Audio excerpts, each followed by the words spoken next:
and each contestant, Viane Ali. Please welcome them up.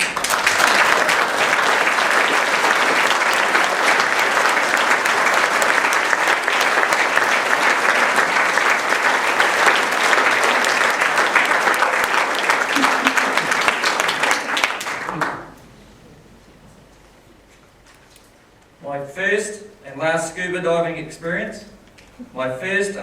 diving experience. Viane Ali.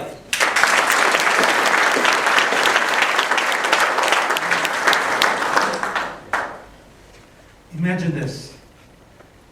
Contest chair, judges, ladies and gentlemen. You are the director of the National Trust for Fiji, and I'm dressed like this, meeting a group of British environmental volunteers doing marine research. And they insist that they teach you how to scuba dive. To be honest, I didn't want to.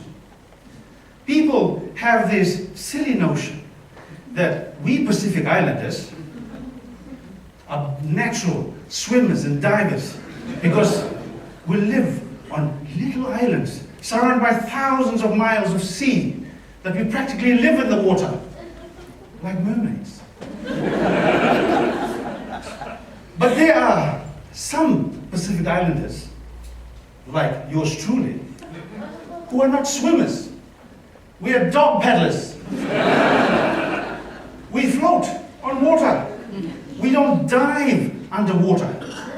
I was terrified, but I nodded yes. They kitted me in the village. Scuba diving tank, mask, snorkel, flippers. They didn't have a wetsuit that could fit me. So I wore my shorts. I walked down to the beach, stood there, and to my horror realized the tide had gone out, and it was 300 meters away. So off I trudged with my flippers. Meanwhile, my so-called friends were jogging past me with their gear slung over their shoulder, flippers under their arm, and saying, "See you at the water's edge, Viane."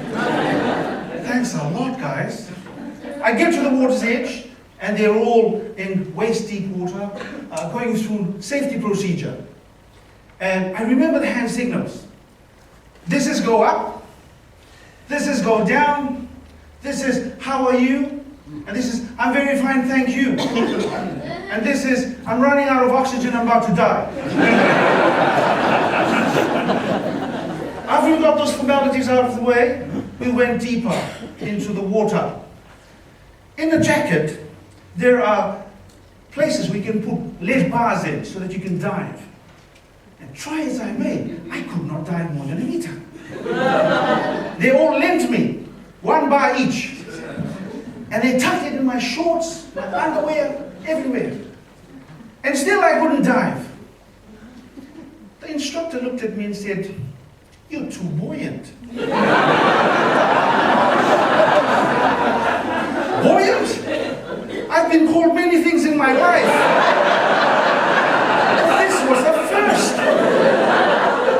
A balloon is buoyant. A hippopotamus is buoyant. But a human being?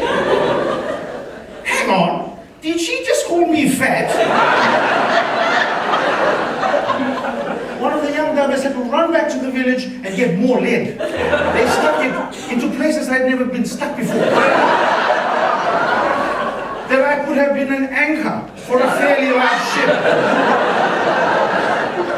We swam further into the sea, and everyone was swimming like quite serenely, quite pristinely in the middle.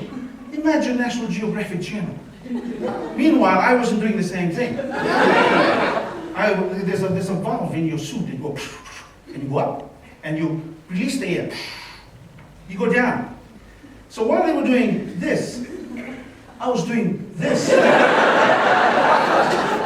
I would hit the bottom of the ocean with a splash of sand. I would head up to the top. I would then come down again. I would crawl on all fours. The instructor said, "Viane, we're an environmental group. You are not allowed to walk on the ocean." But I couldn't help it. My pants was too heavy.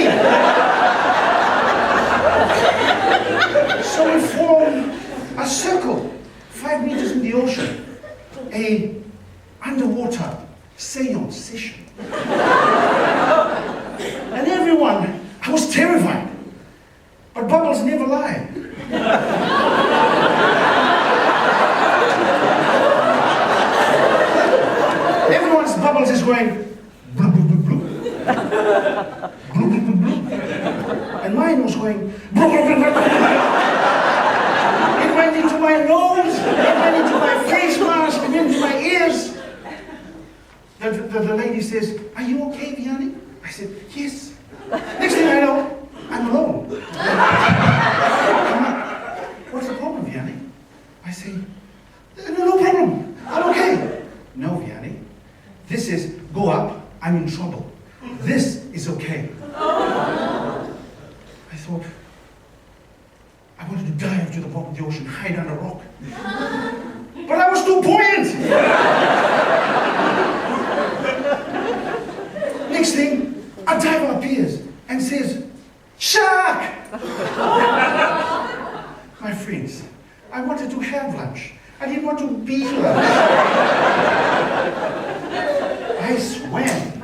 I swam with such energy. Imagine the bubbles. You